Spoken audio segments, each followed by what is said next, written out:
स्थापितेन भूतले स्वयं रूपः कदा मह्यं ददाति स्वपदान्तिकम्।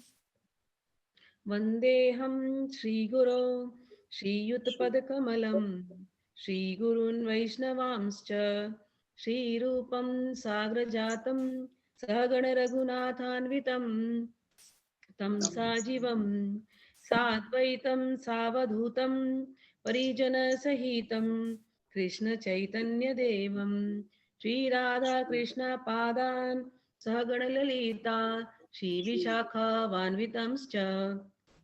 हे कृष्ण करुणा सिंधो दीनबंधो जगत्पते गोपेशा गोपिका कांत राधा कांत नमोस्तुते। तप्त कांचन गौरांगी राधे वृंदावनेश्वरी वृषभानुसुते देवी प्रणमामि हरिप्रिये। वाञ्छाकल्पतरुभ्यश्च कृपा सिन्धुभ्य एव च पतितानां पावनेभ्यो वैष्णवेभ्यो नमो नमः। श्रीकृष्ण चैतन्य प्रभु नित्यानंद श्री अद्वैत गदाधर श्रीवासादि गौर भक्तवृंद। हरे कृष्ण कृष्ण कृष्ण हरे हरे, हरे राम राम राम हरे हरे।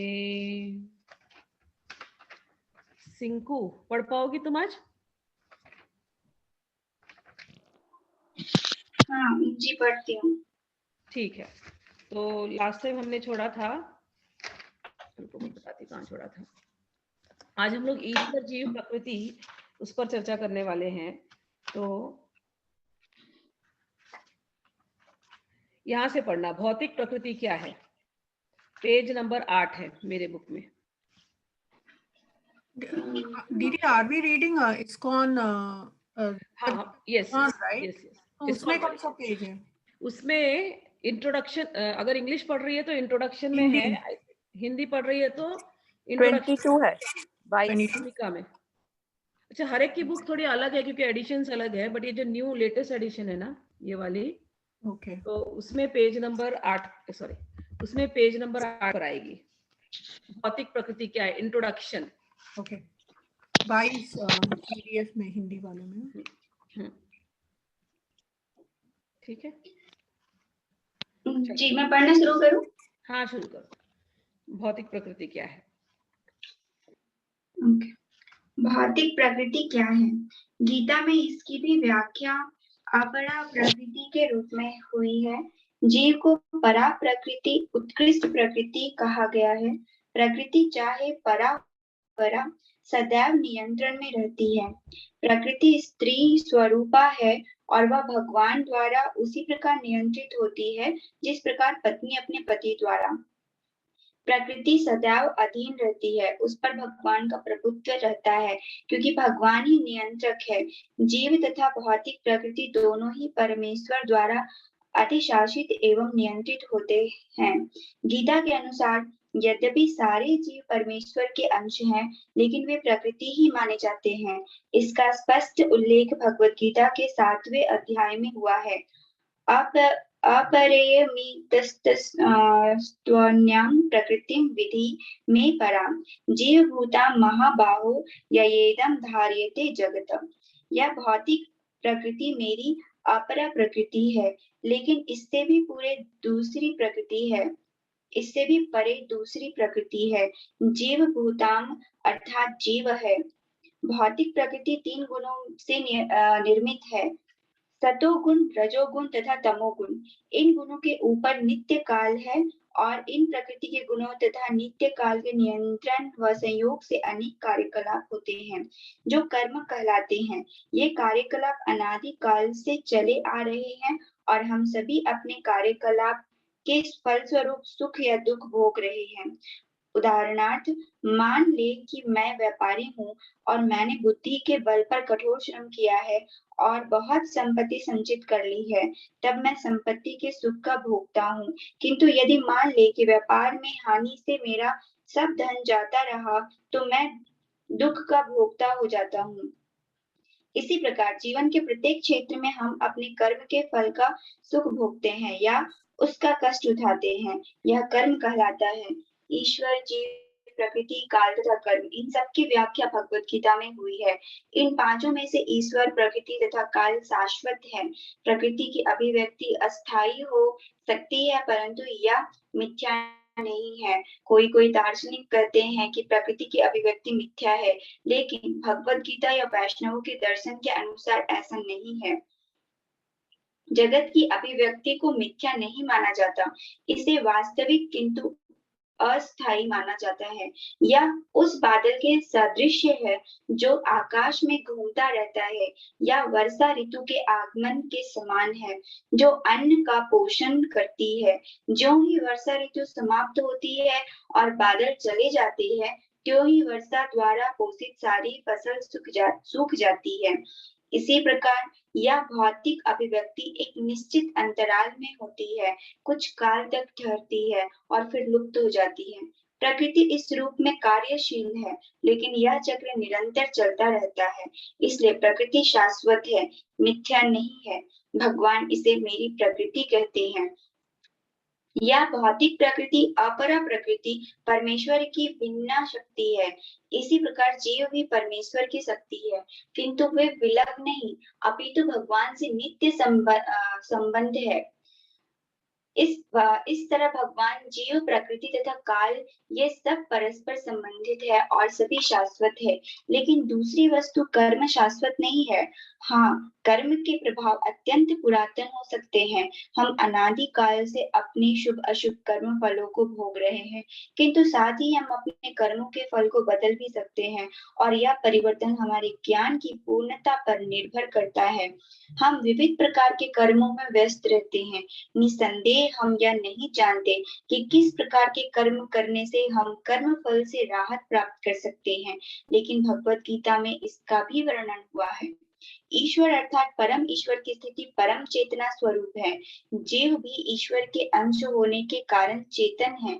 जीव तथा भौतिक प्रकृति दोनों को प्रकृति बताया गया है, अर्थात वे परमेश्वर की शक्ति हैं, किंतु इन दोनों में से केवल जीव चेतन है, दूसरी प्रकृति चेतन नहीं है। यही अंतर है। इसलिए जीव प्रकृति परा या उत्कृष्ट कहलाती है, क्योंकि जीव भगवान जैसी चेतना से युक्त है, लेकिन भगवान की चेतना परम है, और किसी को यह नहीं कहना चाहिए कि जीव भी परम चेतन है। जीव कभी भी यहाँ तक कि अपनी सिद्ध अवस्था में भी परम चेतन नहीं हो सकता, और यह सिद्धांत भ्रामक है कि जीव परम चेतन हो सकता है। यह चेतन तो हो सकता है, लेकिन पूर्ण या परम चेतन नहीं। जीव तथा ईश्वर का अंतर भगवत गीता के 13वें अध्याय में बताया जाएगा। ईश्वर क्षेत्रज्ञ व चेतन है, जैसा कि जीव भी है, लेकिन जीव केवल अपने शरीर के प्रति सचेत रहता है, जबकि भगवान समस्त शरीरों के प्रति सचेत रहते हैं, क्योंकि वे प्रत्येक जीव के हृदय में वास करते हैं। अतएव वे जीव विशेष की मानसिकता, गतिशीलता से परिचित रहते हैं। हमें यह नहीं भूलना चाहिए, यह भी बताया गया है कि परमात्मा प्रत्येक जीव के हृदय में ईश्वर या नियंता के रूप में वास कर रहे हैं। जैसा जीव चाहता है वैसा करने के लिए जीव को निर्देशित करते रहते हैं। जीव भूल जाता है कि उसे क्या करना है। पहले तो वह किसी एक विधि से कर्म करने का संकल्प करता है, लेकिन फिर वह अपने ही कर्म में क्रियाओं और प्रतिक्रियाओं में उलझ जाता है। एक प्रकार का शरीर त्यागने के बाद वह दूसरा शरीर ग्रहण करता है। जिस प्रकार हम वस्त्र उतारते तथा पहनते रहते हैं, इस प्रकार जब आत्मा देहांतरण कर जाता है, अतः उसे अपने विगत कर्मों का फल भोगना पड़ता है। ये कार्य प्रलाप तभी बदल सकते हैं जब जीव सतोगुण में स्थित हो और यह समझे कि उसे कौन से कर्म करने चाहिए। यदि वह ऐसा करता है तो उसे विगत कर्मों के सारे फल बदल जाते हैं। फल स्वरूप कर्म शाश्वत नहीं है। इसलिए हमने यह कहा है कि पांचों ईश्वर, जीव, प्रकृति, काल तथा कर्म में से 4 शाश्वत है, कर्म शाश्वत नहीं है। परम चेतन ईश्वर जीव से इस मामले में समान है। भगवान तथा जीव दोनों की चेतनाएं दिव्य है। यह चेतना पदार्थ के संयोग से उत्पन्न नहीं होती है, ऐसा सोचना भ्रांति मूलक है। भगवत गीता इस सिद्धांत को स्वीकार नहीं करती कि चेतना भौतिक संयोग की किन्हीं परिस्थितियों में उत्पन्न होती है। यह चेतना भौतिक परिस्थितियों के आवरण के कारण विकृत रूप से प्रतिबिंबित हो सकती है। जिस प्रकार रंगीन कांच से परावर्तित प्रकाश उसी रंग का प्रतीत होता है, परंतु भगवान की चेतना भौतिकता से प्रभावित नहीं होती है। भगवान कहते हैं, मयाध्यक्षेण प्रकृतिः। जब वे इस भौतिक जगत में अवतरित होते हैं तो उनकी चेतना पर भौतिक प्रभाव नहीं पड़ता। यदि वे इस प्रकार प्रभावित होते तो दिव्य विषयों के संबंध में इस तरह बोलने के अधिकारी न होते, जैसा कि भगवत गीता में बोलते हैं, भौतिक कलमशग्रस्त चेतना से मुक्त हुए बिना कोई दिव्य जगत के विश्व में कुछ नहीं कर सकता। अतः भगवान भौतिक दृष्टि से कलुषित नहीं है, परंतु हमारी चेतना अभी भौतिक कलमश से दूषित है। भगवत गीता शिक्षा देती है कि हमें इस कलुषित चेतना को शुद्ध करना है। शुद्ध चेतना होने पर हमारे सारे कर्म ईश्वर की इच्छा अनुसार होंगे और इससे हम सुखी हो सकेंगे। ऐसा नहीं कि हमें अपने सारे कार्य बंद कर देने चाहिए, अपितु हमें अपने कर्मों को शुद्ध करना चाहिए और शुद्ध कर्म भक्ति कहलाते हैं। भक्ति में कर्म सामान्य कर्म प्रतीत होते हैं, किंतु वे कलुषित नहीं होते। एक अज्ञानी व्यक्ति भक्त को सामान्य व्यक्ति की भांति कर्म करते देख सकता है, किंतु ऐसा मूर्ख यह नहीं समझता कि भक्त या भगवान के कर्म अशुद्ध चेतना या पदार्थ से कलुषित नहीं होते, वे त्रिगुणातीत होते हैं। जो भी हो, हमें यह जान लेना चाहिए कि अभी हमारी चेतना कलुषित है। जब हम भौतिक दृष्टि से कलुषित होते हैं तो हम बद्ध कहलाते हैं। मिथ्या चेतना का प्राकट्य इसलिए होता है कि हम अपने आप को प्रकृति का प्रतिफल मान बैठते हैं। यह मिथ्या अहंकार कहलाता है। जो व्यक्ति देहात्म बुद्धि में लीन रहता है वह अपनी स्थिति को नहीं समझ पाता। भगवत गीता का प्रवचन देहात्म बुद्धि से मनुष्य को मुक्त करने के लिए ही हुआ था और भगवान से यह सूचना प्राप्त करने के लिए ही अर्जुन ने अपने आप को इस अवस्था में उपस्थित किया था। व्यक्ति को देहात्म बुद्धि से मुक्त होना चाहिए। अध्यात्मवादी के लिए प्रारंभिक कर्म यही है। जो बंधनों से छूटना चाहता है, जो मुक्त होना चाहता है, उसे सर्वप्रथम यह जान लेना होगा कि वह यह शरीर नहीं है। मुक्ति का अर्थ है भौतिक चेतना से स्वतंत्रता। श्रीमद् भागवतम में भी मुक्ति की परिभाषा दी गई है। मुक्तिर्हित्वान् यथा रूपम स्वरूपेण व्यवस्थितिः। मुक्ति का अर्थ है इस भौतिक जगत की कलुषित चेतना से मुक्त होना और शुद्ध चेतना में स्थित होना। भगवत गीता के सारे उपदेशों का मंतव्य इसी शुद्ध चेतना को जागृत करना है। इसलिए हम गीता के अंत में कृष्ण को अर्जुन से यह प्रश्न करते पाते हैं कि विशुद्ध चेतना को प्राप्त हुआ या नहीं।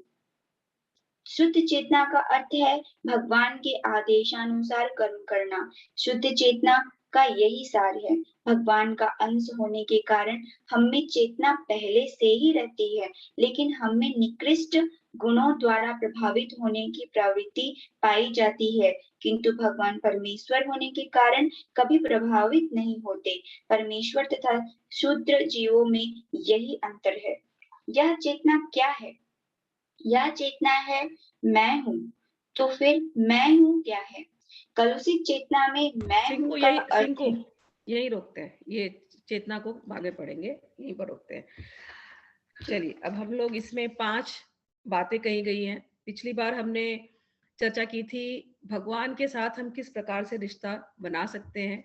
तो शांत रस, दास्य रस, सखा रस, वात्सल्य रस और माधुर्य रस, ये 5 रस हैं जिससे हम भगवान के साथ रिश्ता बना सकते हैं। इस पर हमने चर्चा की थी और हमने चर्चा की थी अर्जुन ने भगवान के बारे में, जो भगवान अर्जुन का रथ हाँक रहे हैं, जो भगवान अर्जुन के मित्र के रूप में वहां खड़े हैं, उन भगवान के बारे में अर्जुन ने कुछ श्लोक कहे थे। तो उस श्लोक पर हमने चर्चा की थी। अर्जुन ने कहा था भगवान आप परम ब्रह्म हैं, आप परम धाम हैं, जीवों के धाम, फाइनल डेस्टिनेशन। आप सबसे पवित्र हैं, सभी कुछ आप ही से आया है और आप दिव्य हैं और सभी देवों के देव आप ही हैं, सभी देवता आप ही से आए हैं। और ये मैं नहीं अकेले कहता हूँ, ये तो सारे ऋषिगण, व्यास, आसित, देवल इत्यादि का नाम लिया है अर्जुन ने और कहा कि सभी लोग इस बात को मानते हैं कि आप ही वो परम ब्रह्म है। कौन? भगवान श्री कृष्ण। कौन से भगवान श्री कृष्ण? जो 5,500 साल पहले धरती पे प्रकट हुए थे वृंदावन में, जो पांडवों के साथ थे, उनके मित्र थे, अर्जुन के मित्र थे। इस प्रकार से वो लोग बातें कर रहे हैं। ठीक है, तो हमने इस पे हल्की सी चर्चा की थी।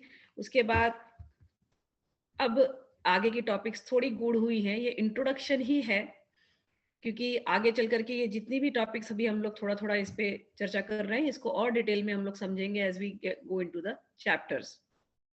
तो आज 13वें चैप्टर का टॉपिक पे उन्होंने थोड़ा सा प्रकाश दिया है। तो 5 सब्जेक्ट मैटर हैं भगवत गीता के, 5 सब्जेक्ट मैटर। क्या है वो 5 सब्जेक्ट मैटर? ईश्वर, जीव, प्रकृति, काल और कर्म। हम लोग भगवान का नाम ईश्वर कई बार बोलते हैं ना, हे ईश्वर, we take all this names, but we never try to find out कि इन नामों का अर्थ क्या है। हम ये नाम लेते हैं हमेशा, ये वेरी कॉमन नेम ईश्वर है, तो ईश्वर का अर्थ क्या है? ईश्वर का अर्थ होता है कंट्रोलर, जिसके अंडर में सब कुछ है। एक है भगवान का अर्थ, हमने लास्ट टाइम भगवान के अर्थ पे भी चर्चा की थी, जिसके अंदर 6 गुण हैं, 6 ऐश्वर्य जिसके अंदर है, वही भगवान है। सबसे सुंदर होता है वो, सबसे बलशाली होता है वो, सबसे नॉलेजेबल होता है वो, है ना, और सारा ज्ञान उसके पास होता है, सबसे फेमस होता है वह। और ये सब होते हुए सबसे बड़ा जो वैरागी है, रिनंशिएंट। ये 6 गुण अगर किसी के अंदर है एक साथ, किसी मतलब ह्यूमंस में भी फाइंड सर्टेन गुण, लेकिन ये 6 के 6 अगर किसी के अंदर है एक साथ, तो उसको हम भगवान कहते हैं। भगवान श्री कृष्ण में ये थे। ये भगवान की परिभाषा थी। अब ईश्वर की परिभाषा, द कंट्रोलर, सिंपल इंग्लिश में नियंता, जो सभी को कंट्रोल करते हैं, सभी के अंडर में जिसको काम करना पड़ता है, रहना पड़ता है, ही इज ईश्वर। दूसरी जीव। जीव कौन है? Living beings. हम लोग सब जीव हैं, एनिमल्स, प्लांट्स, सब हम लोग जीव हैं, सिंपल। तीसरी बात, प्रकृति। प्रकृति क्या है? तो जो भी आप लोग देखते हैं, नेचर है ना, हम लोग, प्रकृति का English word is nature. Mountains प्रकृति में आ जाता है, रिवर्स प्रकृति में आ जाता है, ओशंस प्रकृति में आ जाता है, स्काई प्रकृति में आ जाता है, earth, water, fire, whatever you are seeing around you, ये सब प्रकृति है। अच्छा, earth, water, sky, fire, ether, ये सब प्रकृति है। और यही 5 एलिमेंट से हम लोगों का शरीर बना है। हम लोगों का शरीर बना है, जानवर का शरीर बना है। तो प्रकृति हर जगह है, उसी प्रकृति से हम लोग पैदा हुए हैं। हमारा ये जो देह है, ये प्रकृति से बना है। तो जीव जो है, जब हम गीता पढ़ेंगे 13 चैप्टर के तक जब पहुंचेंगे, तब हमें समझ में आएगा कि हम कौन हैं। हम 2 चीज के बने हुए हैं, 1 आउटर बॉडी, अनदर चेतना। ये बॉडी में अगर चेतना ना हो, अगर प्राण ना हो, तो बॉडी तो मृत है, डेड है। हम बोल रहे हैं, चल रहे हैं, बात कर रहे हैं, सोच रहे हैं, कैसे चल रहे हैं? क्योंकि हमारे अंदर चेतना है, कॉन्शियसनेस। और ये कॉन्शियसनेस निकल जाए तो अचेतन हो गए। कई बार हम अनकॉन्शियस होते हैं, लेकिन मरने के समय में प्राण शक्ति भी चली जाती है और कॉन्शियसनेस भी निकल जाता है, तो वो बॉडी डेड हो जाती है। तो हम 2 चीज के बने हैं। हम एक तो चेतना के बने हुए हैं, चेतना हमारे अंदर है जो इस बॉडी को जीवित रखती है, और एक हमारा जो प्राकृतिक बॉडी है, भौतिक बॉडी है, फिजिकल बॉडी। फिजिकल बॉडी जो है ये 5 चीजों से बनी है, 5 एलिमेंट, यही इसके बेसिक इंग्रेडिएंट्स है। और चेतना जो इसके अंदर है वो आई है भगवान से। भगवान का एक स्वरूप होता है, उसको कहते हैं सत चित आनंद। आपने सुना होगा भगवान सच्चिदानंदमय विग्रह। सत चित आनंद। सत मतलब जो कभी खत्म नहीं होता, जो है, अस्ति इति सत, जो है, हु इज ऑलवेज देयर। चित मतलब consciousness, everything is conscious because of his presence. आनंद मतलब जो हमेशा आनंद में रहता। हमारे अंदर भी चेतना है, तो ये चेतना आई कहां से? हमने भगवान से ये चेतना ली है, भगवान ने ये चेतना हम में फूकी है। हम भगवान के अंश हैं। As we go into the chapters we will realise this biggest thing. We know, हमको बचपन से बोला गया भगवान हमारे माता पिता है, लेकिन हमने कभी उस सब्जेक्ट को डीपली सोचा नहीं। हमने सुना, जैसे हम सांस लेते हैं रोज। डू वी एवर थिंक हमारी सांस कितनी इंपॉर्टेंट चीज है? We never think. चल रही है सांस, चल रही है। हम कभी सांस के माध्यम से भगवान को प्रकट किया जा सकता है, सांस के माध्यम से हम अपने ट्रू नेचर को, आत्मा के दर्शन कर सकते हैं, हम ब्रह्म समझ सकते हैं। सांस इतनी इंपॉर्टेंट चीज है। We never think, we never see. कितने सारे हमारे जीवन में कितनी सारी बातें हो रही है, हम जानते भी नहीं है। तो ऐसे ही भगवान हमारे माता पिता हैं, भगवान हमारे जन्मदाता हैं। इस बात को जब हम सीरियसली समझें, अच्छा माता पिता है तो भगवान का डीएनए हमारे अंदर है। We have some god thing in us. What is that godly thing in us? His consciousness. What is his form? His form is pure consciousness. वो pure consciousness, Sachchidanand, pure consciousness, full of bliss. तो हम में उनका अंश है, चेतना के रूप में, प्राण शक्ति के रूप में, आत्मा के रूप में, वो हमारे शरीर के अंदर है। जब गीता हम पढ़ेंगे तो ये दोनों बातें बहुत क्लियर समझ जाएगी कि एक ये शरीर है बाहर का भौतिक, और एक है आत्मा, और आत्मा का शरीर है कॉन्शियसनेस। तो जब हम शरीर छोड़ते हैं तो 2 चीजें होती हैं शरीर छोड़ने के समय पे। एक, ये जो बॉडी है, फिजिकल बॉडी, ये आउटर कवरिंग है, ये उन पंचभूतों में मिल जाता है। डेड बॉडी, जब बॉडी डेड होती है तो आत्मा पहले निकलती है, फिर बॉडी धीरे धीरे उसमें से पानी, बॉडी को रखा जाए कुछ दिन तो समझ में आएगा, थोड़ा दिन में पानी उसमें से निकलने शुरू हो जाएगा, बॉडी विल, एंड देन फिर वो बॉडी सूख जाती है। ऐसे ऐसे करते करते एकदम जर्जर होकर के फिर वो हड्डियों में बदल जाती है। 5 एलिमेंट से जिससे बॉडी बनी, 5वें एलिमेंट में मिक्स हो जाती है, और फिर आत्मा निकल जाती है। आत्मा जब निकलती है तो कैसे निकलती है? कॉन्शियसनेस के साथ निकलती है। ये गीता के चैप्टर, मेन गीता शुरू ही यहाँ से होती है। चैप्टर 2 से शुरू होगी गीता। पहले वाले में तो, पहले चैप्टर फर्स्ट में तो केवल युद्ध का सीन खाली थोड़ा सा बताया गया, बट मेन जिसको कहते हैं ना सब्जेक्ट मैटर गीता का, सोल, कॉन्शियसनेस, बॉडी, भक्ति, कर्म, ये सब सेकंड से शुरू होगा। तो ये जो मैं बता रही हूँ वहां से शुरू। तो सब्जेक्ट मैटर क्या है? ईश्वर जो कंट्रोल करता है। दूसरा, जीव और प्रकृति। ये बॉडी प्रकृति की बनी है, और इसके अंदर हमारी आत्मा है, वो हमने भगवान से ली है। तो ये जो आत्मा विद कॉन्शियसनेस है, ये भगवान की सुपीरियर एनर्जी है, भगवान ने कहा है ये जब हम जाएंगे तो। और जो बॉडी है, जो प्रकृति है, वो भगवान की इंफीरियर एनर्जी है।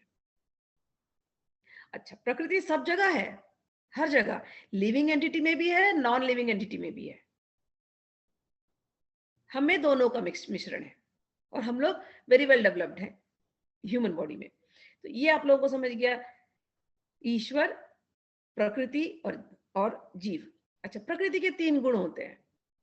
प्रकृति कैसे दिखेगी? 3 गुणों में दिखेगी। ये सब सब्जेक्ट मैटर और डीपली जाएंगे हम लोग आगे। अभी के लिए बेसिक में समझना, 3 गुण क्या होते हैं? सत्व गुण, सात्विक, वर्ड आप लोगों ने बहुत बार सुना है, हम सात्विक लोग हैं, है ना। राजसिक और तामसिक। प्रकृति के 3 गुण हैं, सात्विक, राजसिक, तामसिक। इंग्लिश में कहा जाए तो mode of goodness, mode of passion, mode of ignorance. प्रकृति सब जगह इन 3 गुणों में ही दिखाई देती है। अब क्या है, इसको हम लोग एग्जांपल्स लेते हैं। जैसे एक स्थान है, आप हरिद्वार चले जाएं, आप गंगा में चले जाएं, आप केदारनाथ चले जाएं, काशी चले जाएं, उज्जैन चले जाएं, आप वहां जाते ही वो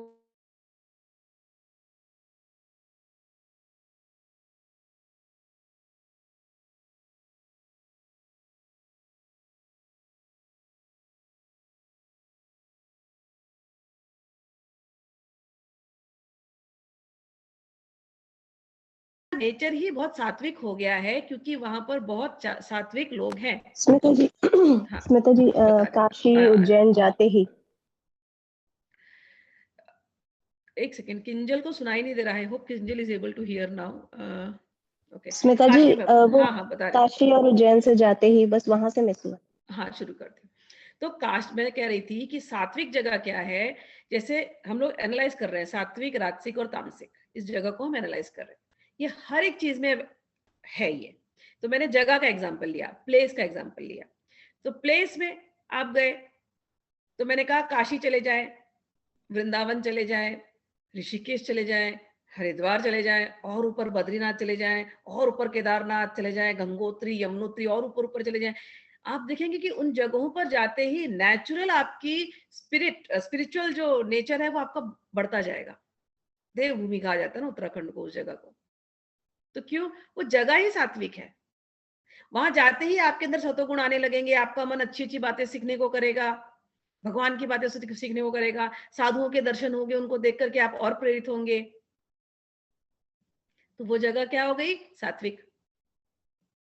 अब चलिए, अब आप बॉम्बे आ जाइए, न्यूयॉर्क आ जाइए, हाँ? ये सब जगह कैसी है? बैंगलोर चले जाइए, दिल्ली चले जाइए, मेट्रोज, गुड़गांव चले जाइए। वहां जाते ही वहां का जो एनर्जी है, what is that energy? Work, पैसा कमाओ, बड़े बड़े घर में रहो, अच्छे अच्छे घर लो, गाड़ियां दिखाओ, flashy cars, everybody is active. Competition होता रहता है, उसने वो पर्स खरीदी, उसने वो गाड़ी खरीदी, उसका घर तो 2 बेडरूम का है, इसका घर तो इसने सजाया, ये तो यहाँ पर वैकेशन कर रहा है। We are always talking all that passion. तो इन जगहों पे जब आप गए तो क्या हुआ? राजसिक। आपकी बुद्धि कैसी होने लगेगी? राजसिक। आपको वो सब चीज चाहिए टू एंजॉय। अच्छा, तो ये तो 2 जगह ऐसे हो गए। अब आप चले जाइए कोई कोई एक बार में, लो वहां पर आप देखेंगे खूब नशा हुआ जा रहा है। उन जगहों में जाकर के तो पैशन भी खत्म हो गया। नशा करने के बाद व्यक्ति को तो होश भी नहीं रहता वो कर क्या रहा है। और किसी को नशे की आदत लग जाए, बड़े बड़े नशे की आदत लग जाए, तो उनसे उनको तो कुछ भी होश नहीं हो, तो क्यों जी रहे हैं उनको ही नहीं पता है, क्या कर रहे हैं, कब उठते हैं, कब सोते हैं, कब जानवर की तरह, जानवर से भी बदतर रहते हैं। जानवर भी एटलीस्ट टाइम टू टाइम सब करता है, ऐसे व्यक्ति तो टाइम टू टाइम भी कुछ नहीं है। आलस, प्रमाद, उनको जीवन में कुछ है ही नहीं, कुछ पाना ही नहीं हो। तो ये उन जगहों का प्रभाव है। जब आप उन जगहों पे जाते हैं, वहां का संग करते हैं, तो उन जगहों में आपको ये सब कुछ होता है। तो वो क्या हो गए? तामसिक हो गए। ऐसे व्यक्ति होते हैं। आप साधु संतों की बातें सुनेंगे,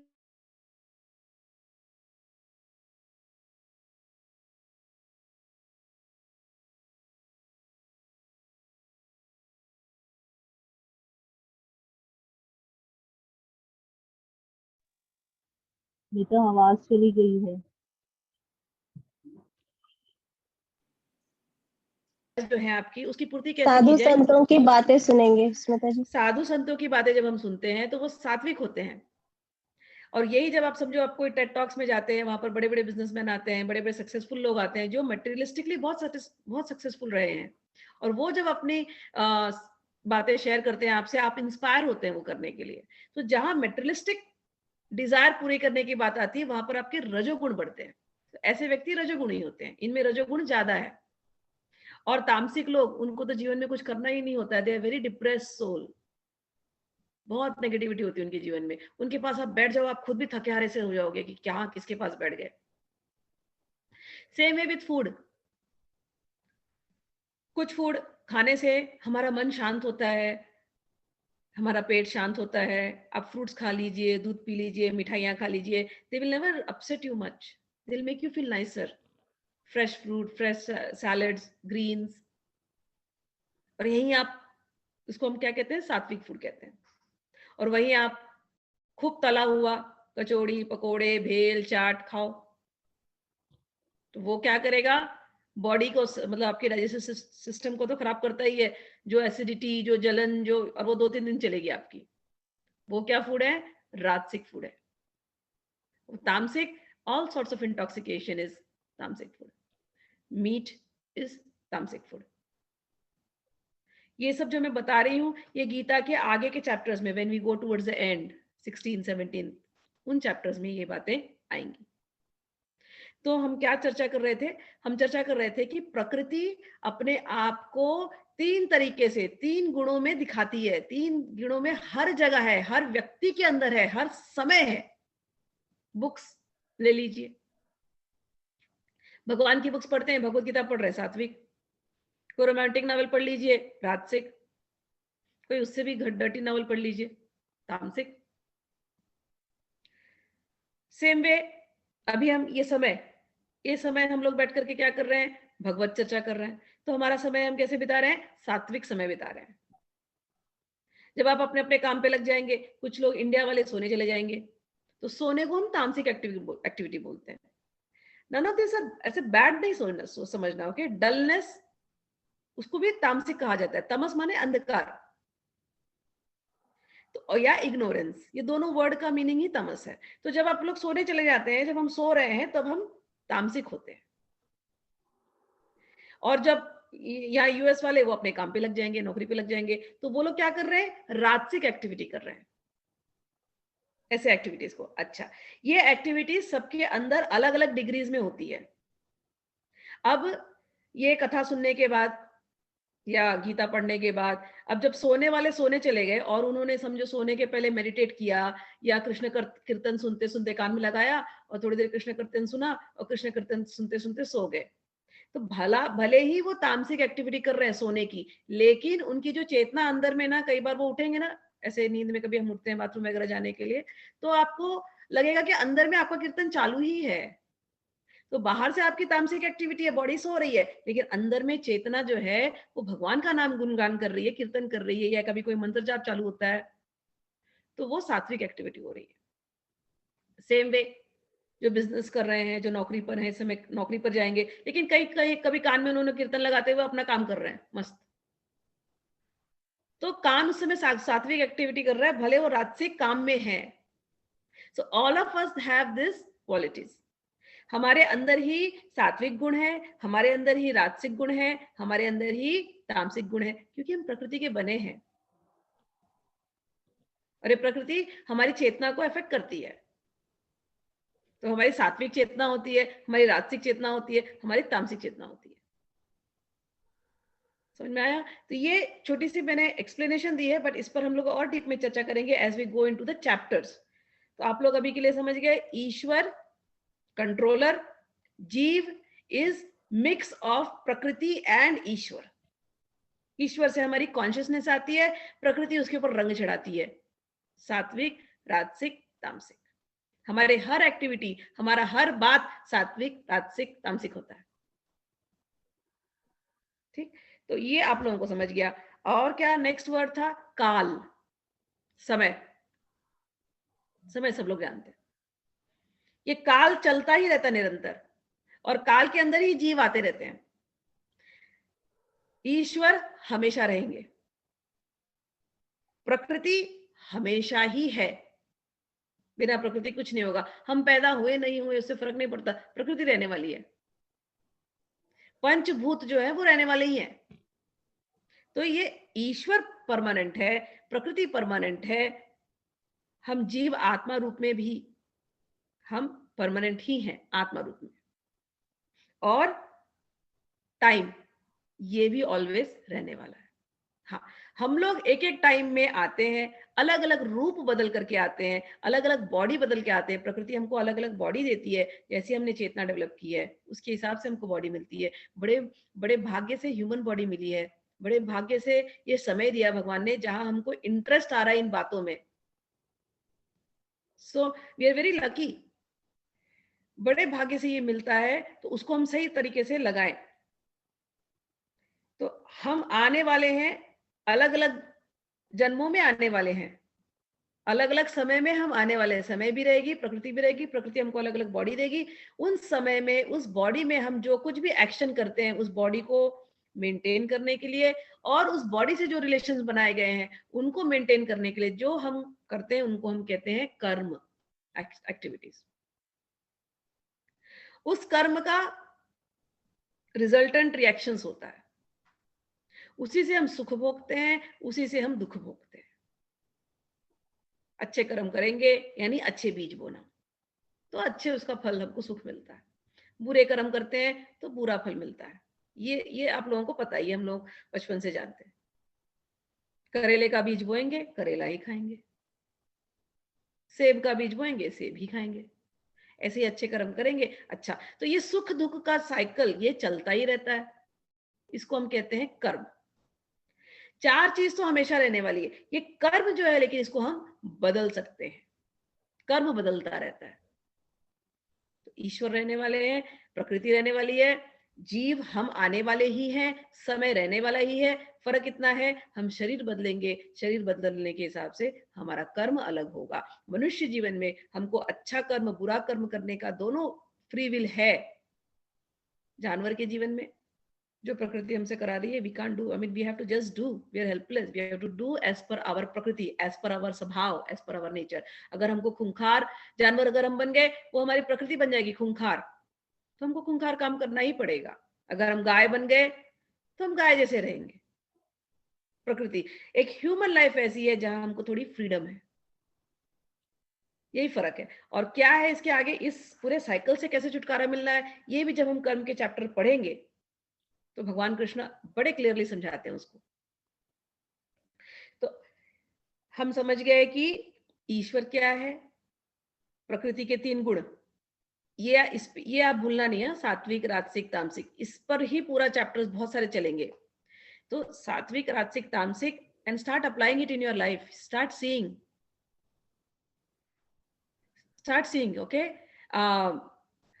हर एक चीज में, पूरे दिन में आप कैसे जी रहे हैं वो आप अपने आप से नोट कर सकते हैं। ये साइंस की तरह है, स्पिरिचुअल साइंस है ये गीता।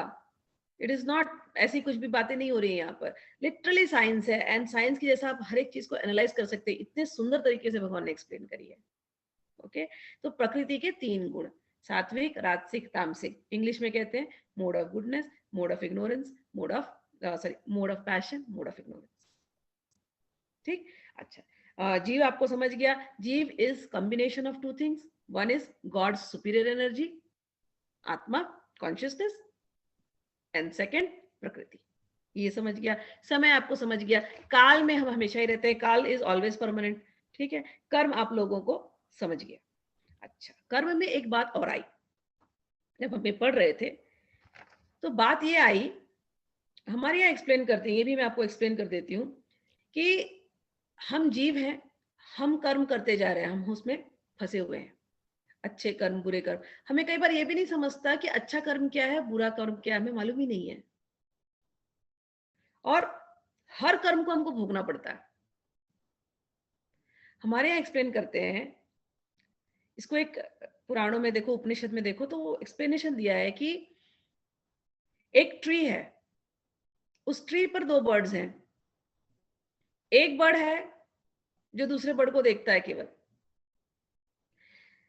दूसरा बर्ड जो है वो खा रहा है, पी रहा है, कभी वो कड़वे फल खाता है, कभी वो तीखे फल खाता है, कभी वो मीठे फल खाता है। उसको कर तो रहा है बहुत कुछ, कई बार उसको समझ में भी नहीं आता कि ये फल राइट है कि नहीं है, खा रहा है बस। जो दूसरा वाला है, इज वेरी इंटेलिजेंट, वो सब देखता रहता है, उसको पता है ये गड़बड़ करने वाला है, लेकिन वो चुप है, वो कुछ बोलता नहीं है। एक दिन ये बर्ड को एहसास होता है कि अरे ये दूसरा वाला तो मुझे हमेशा देखता है, एंड ही नोज कौन सा सही है कौन सा गलत है। तो ये घूम के बोलता है, तुझे पता है ना कौन सा सही सही फ्रूट है, बता मुझे। तो वो बोलता है वो फ्रूट सही है, इसको मत खा, उसको खा। लेकिन ये जो खाने वाला जो पक्षी है, इसको लगता है रहने दे, मैं तो यही खाऊंगा जो मुझे खाना है, फिर खा लेता है कड़वा फल या तीखा फल, भोगता है। ये जो स्टोरी मैं बता रही हूँ, ये हम सबकी हालत है। वो खाने वाले, वो फल खाने वाला पक्षी कौन है, वो हम है। और जो देखने वाला, जो विटनेस है, वो भगवान है। अच्छा, वो कहाँ है? वो ईश्वर और वो जीव कहाँ है? दोनों। ईश्वर को कहते हैं परमात्मा, हमको कहते हैं जीवात्मा, और हम हमारे शरीर के अंदर ही है। तो वो परमात्मा भी हमारे शरीर के अंदर है और वो जीवात्मा रूप में हम ही हमारे शरीर के अंदर है। क्वालिटी में देखा जाए तो परमात्मा और जीवात्मा, वी आर स्मॉल आत्मास, एंड भगवान परमात्मा, जिसको मैंने कहा ना हम आत्मा है, हम ईश्वर के अंश हैं, ये हमारी सुपीरियर एनर्जी है, हमको ईश्वर से मिली है। इतना फर्क है ईश्वर में और हम में, परम आत्मा में और जीव आत्मा में, कि परम आत्मा हर एक के अंदर है। मुझ में परमात्मा है, तुम में परमात्मा है, सबके अंदर, जो लोग सुन रहे हैं सबके अंदर परमात्मा है। उस ट्रीज के अंदर परमात्मा है, उस animals, dogs, cats, fishes, amphibians, जो भी तुम देख रहे हो, बर्ड्स, सबके अंदर परमात्मा है। हाँ, आत्मा वो केवल केवल हमारे इस शरीर तक लिमिटेड है। So even though we are consciousness, but our consciousness is limited to this body, but God is super conscious.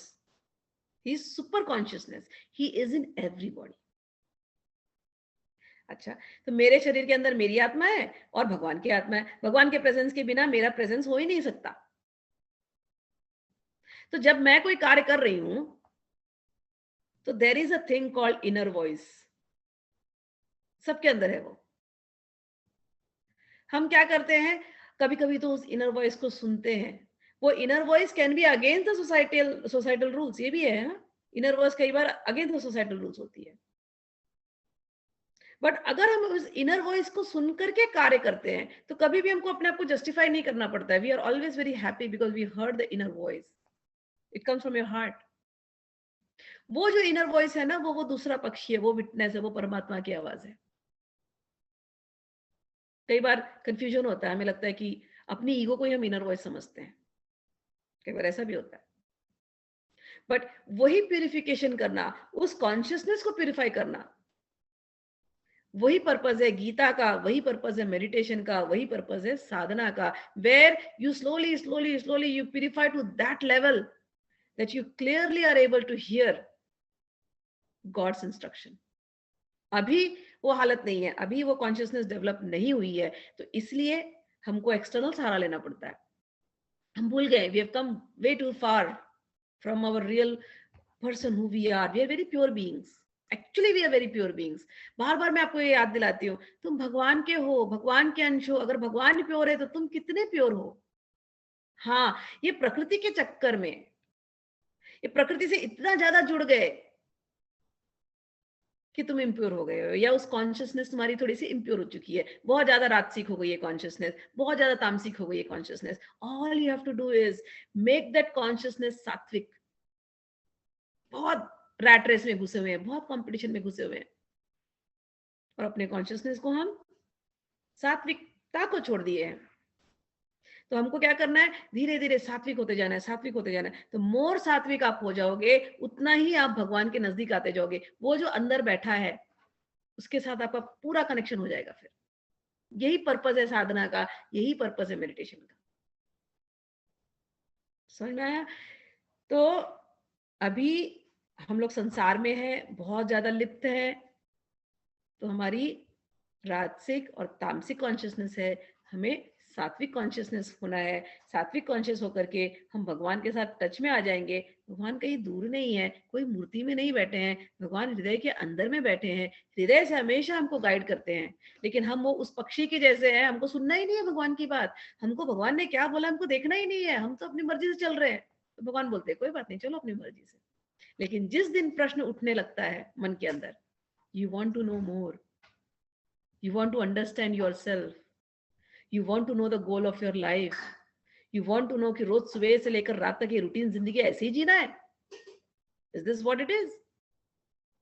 जब ऐसे ऐसे ऐसे प्रश्न उठते हैं, तब भगवान कहीं ना कहीं फिर ऐसा मौका बनाते हैं कि आपका इंटरेस्ट गीता में आता है। गीता के जब चैप्टर्स को खोलते हैं, हर एक घर में आजकल तो कृपा भगवान की, प्रभुपाद जी की बहुत कृपा है, सब घर में गीता है, most of the houses I know, लेकिन कभी खोल करके उन पन्नों को देखा नहीं।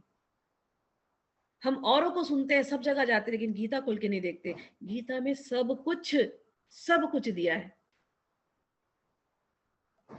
वो जो बात मैं अभी आपको बता रही हूँ, ये सब कुछ एक्सप्लेन किया है। आप कौन हैं, why are you here, what is the purpose of life. सारे कर्म करते हुए भी उस गोल को नहीं भूलना है। हम तो गोल ही नहीं जानते अभी तक, आए क्यों हैं। वो गोल हमको जाकर के गीता में मिलती है।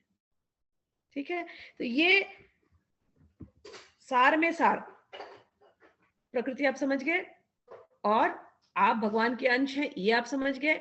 भगवान परमात्मा रूप में आपके अंदर है और आप आत्मा रूप में हैं।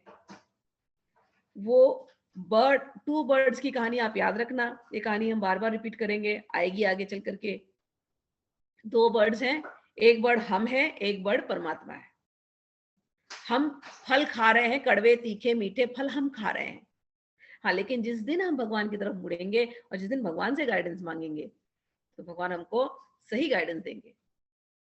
और सही गाइडेंस से जब हम चलेंगे तो हमारा जीवन आनंदमय हो जाएगा। What is the word I used, आनंदमय। क्यों बोल रही हूं मैं, क्योंकि भगवान आनंदमय है, सच्चिदानंद। हम उनके अंश हैं, तो हमें हमेशा आनंद में रहना है। भले संसार में कुछ भी होता हो, हमारे आनंद की स्थिति कभी घटनी नहीं चाहिए। आनंद का डेफिनेशन ही ये है, सुख बढ़ेगा सुख घटेगा, आनंद हमेशा एक जैसे रहेगा। आनंद घटता बढ़ता नहीं है, सच्चिदानंद है।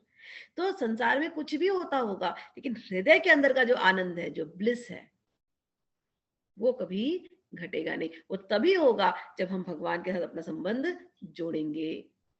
वो भगवान के साथ संबंध कैसे जुड़ेगा, वो सब बातें जाकर के गीता में क्लैरिटी के साथ समझ में आएगी। ठीक, तो यहां तक हमने पढ़ा, थोड़ा और पढ़ लेते हैं, हमारे पास समय है आगे पढ़ना। सिंकू, कॉन्शियसनेस वाली जो चेतना क्या है। एक मिनट।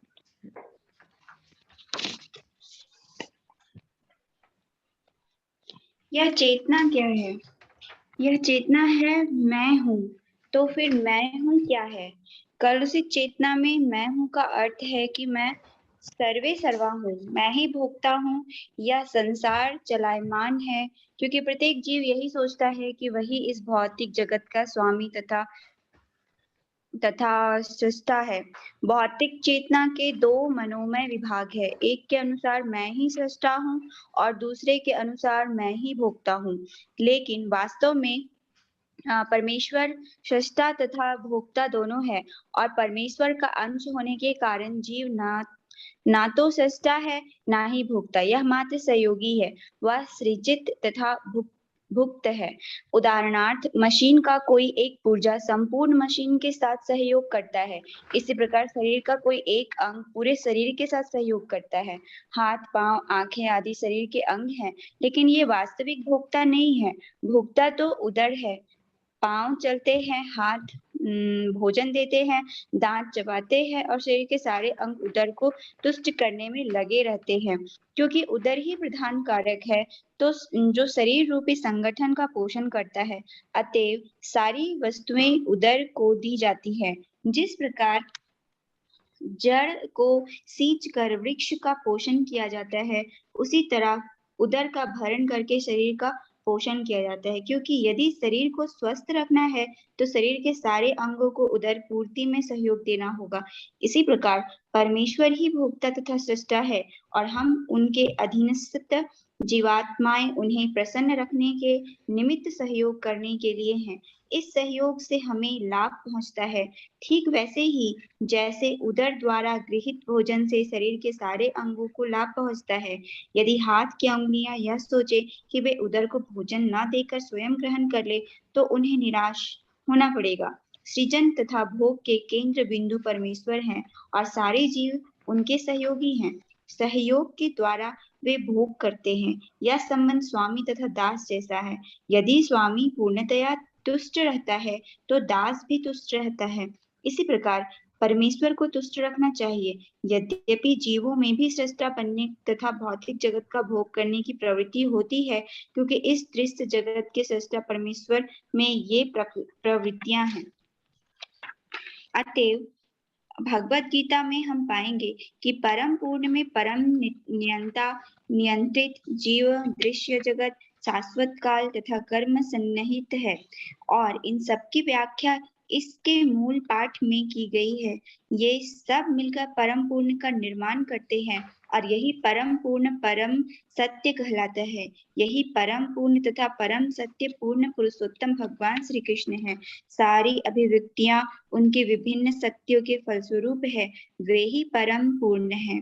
भगवत गीता में यह भी बताया गया है कि निर्विशेष ब्रह्म भी पूर्ण परम पुरुष के अधीन है। ब्रह्मणो ही प्रतिष्ठाहम।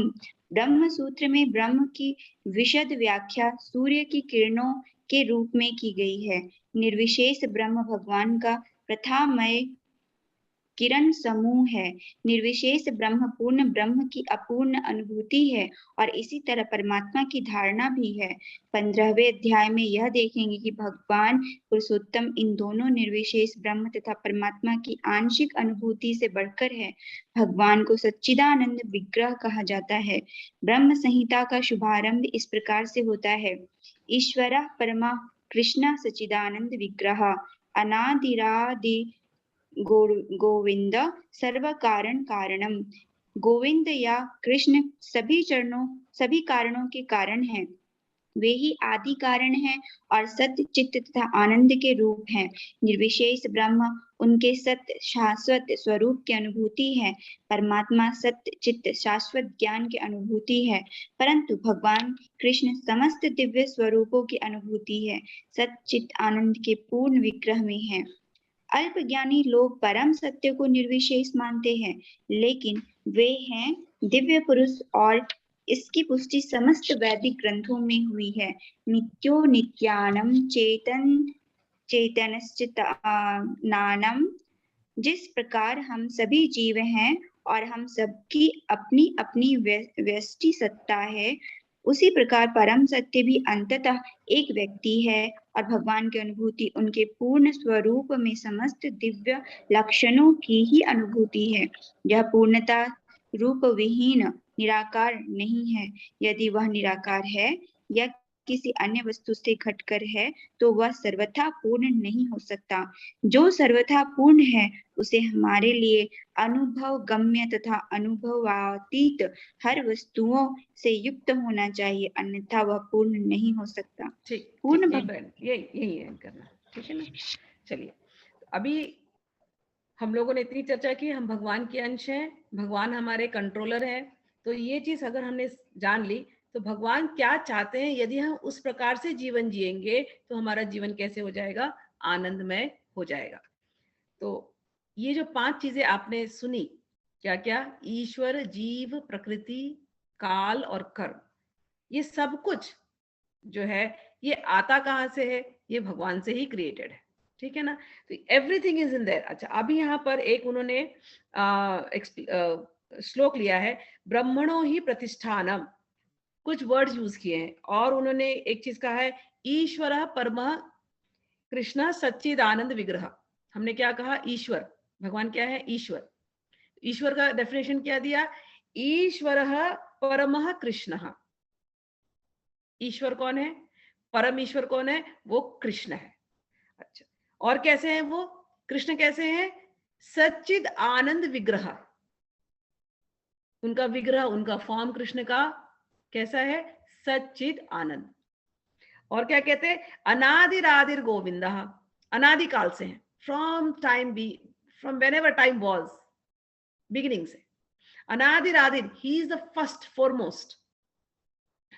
सर्व कारण कारण, जो कुछ भी तुम्हें दिख रहा है, जिसका भी कारण, the cause of all thing that is happening around, कौन है वो, ईश्वर। वो ईश्वर कौन है, वो परम ईश्वर, परमेश्वर, ये भी वर्ड हम लोग यूज करते हैं ना, परमेश्वर है भगवान, परमेश्वर। तो ईश्वर कंट्रोलर, परमेश्वर सुप्रीम कंट्रोलर, वो कौन है, वो कृष्ण है। कृष्ण का फॉर्म कैसा है, सच्चिदानंद विग्रह, विग्रह यानी फॉर्म, और बिगिनिंग से है, अनादि से, आदिकाल से है, from time beginning he was there, and सर्व कारण कारण, सभी कारणों के वो कारण है। ये जो कृष्ण है, इनको 3 फॉर्म में लोग यहाँ संसार में जानते हैं। इनके ऊपर तीन नाम से चर्चा होती है इनकी। तो इसमें इन्होंने एक वर्ड यूज किया, ब्रह्मणो ही प्रतिष्ठानम, ब्रह्म के बारे में बात की। तो मैं आप लोगों को केवल ये 3 का डेफिनेशन देके आज हम लोग क्लास एंड करेंगे। भगवान को ज्ञानी जन, योगी जन और भक्तजन, ये 3 लोग अलग अलग तरीके से पूजते हैं। एक होते हैं, एक पर्टिकुलर, कुछ लोग बोलेंगे कि भगवान फॉर्मलेस है, भगवान का कोई फॉर्म नहीं है। तो जैसे मुसलमान धर्मों में चले जाओ, भगवान का फॉर्म नहीं है। कुछ सेक्ट्स है, राधा स्वामी है, दे विल से भगवान का फॉर्म नहीं है। In fact for that matter Sikh लोग भी कहते हैं कि भगवान इज फॉर्मलेस, एक ओमकार सतनाम बोलते हैं ना, बोलो तो फॉर्मलेस। तो कुछ लोग बोलते हैं भगवान फॉर्मलेस है। जब भगवान को फॉर्मलेस, कि भगवान सर्वत्र फैला हुआ है, ये सूर्य चंद्रमा उसकी आंखें हैं, ऐसे उसका डेफिनेशन है पूरा। तो जो बोलते हैं भगवान सर्वत्र फैला हुआ है, उसको किसी मनुष्य रूप में नहीं ला सकते हैं, वो कोई ऑर्डिनरी राम कृष्ण ऐसा बन नहीं सकता, उसको कहते हैं ब्रह्म, ब्रह्म के उपासक। उसको अलग अलग नाम है, लेकिन एक ब्रॉडर टर्म में ब्रह्म की जो उपासना करते हैं उनके लिए भगवान फॉर्मलेस है। जब आप शंकराचार्य की गीता भाष्य पढ़ेंगे, उसमें अद्वैत की बात होती है, वो ब्रह्म की, कि ब्रह्म ब्रह्म ही सत्य है, ये जगत मिथ्या है, ब्रह्म ही सत्य है, ऐसी बातें होती हैं। तो ब्रह्म, तो भगवान को 3 फॉर्म में, जिस जो सब्जेक्ट मैटर है, 3 फॉर्म में वर्शिप किया जाता है। एक है ब्रह्म, तो कुछ लोग उस ब्रह्म को रियलाइज करते हैं। अच्छा, दूसरे लोग बोलते हैं अरे भगवान हर हृदय में है, परमात्मा, परमात्मा है वो, सुप्रीम कॉन्शियसनेस, सुपर सोल। तो कुछ लोग योगी जो होते हैं वो अपने हृदय के अंदर ही भगवान को ऐसा को देखते हैं। और जो भक्त होते हैं वो बोलते हैं अरे भगवान तो ब्रह्म रूप में भी है, ब्रह्म स्वरूप भी है, भगवान सभी के अंदर परमात्मा के रूप में भी है, भगवान सबके कंट्रोलर है, सभी कुछ भगवान से आया है, हम भी भगवान के हैं, और वो भगवान को षड ऐश्वर्य गुण भगवान हर एक में है। इस प्रकार से भगवान को वो फॉर्म में, एक पर्टिकुलर फॉर्म में देखते हैं, राम फॉर्म में, कृष्ण फॉर्म में, नरसिंह फॉर्म में देखते हैं। सो ब्रॉडर टर्म्स में यही 3 चीज आप लोग याद रखना, ब्रह्म फॉर्मलेस, ब्रह्म फॉर्मलेस, परमात्मा in your heart, super soul, और भगवान जो सबका कंट्रोलर है, सबके अंदर है। वही भगवान ब्रह्म दिखाई देता है किसी को, वही भगवान परमात्मा दिखाई देता है किसी को, वही भगवान फॉर्म में कृष्ण के रूप में, राम के रूप में आते हैं। ठीक है, अब हम लोग इस पे ही एंड करते हैं, बाकी की चर्चा कल करेंगे। थोड़ा टेक्निकल था आज का, लेकिन we have to develop this base. ठीक है ना, ये बड़ा इंटेलिजेंट टॉपिक्स है यहाँ पर। ठीक है, चलिए, अगर किसी को कुछ क्वेश्चन होगा प्लीज आस्क मी। अभी पूछना है तो पूछ सकते हैं, मेरे पास टाइम है, नहीं तो क्वेश्चन मुझे पर्सनली लिख देना। आफ्टर फिनिशिंग द इंट्रोडक्शन जब हो जाएगा, उसके बाद हम लोग एक सेशन क्वेश्चन आंसर का रखेंगे। ठीक है ना, चलिए, नहीं तो हरि बोल। इंडिया वालों को गुड नाइट। हरि बोल। हरि बोल। हरि हरि बोल हरि स्मिता बोल, जी, हरि थैंक यू सो बोल। मच। हरि बोल, हरि बोल, हरि बोल। हरि हरि बोल। बोल। हरि बोल,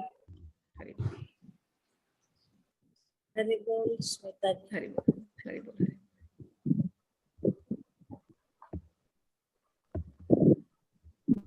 हरि बोल स्मिता जी। हरि बोल, हरि बोल, हरि बोल रेखा जी।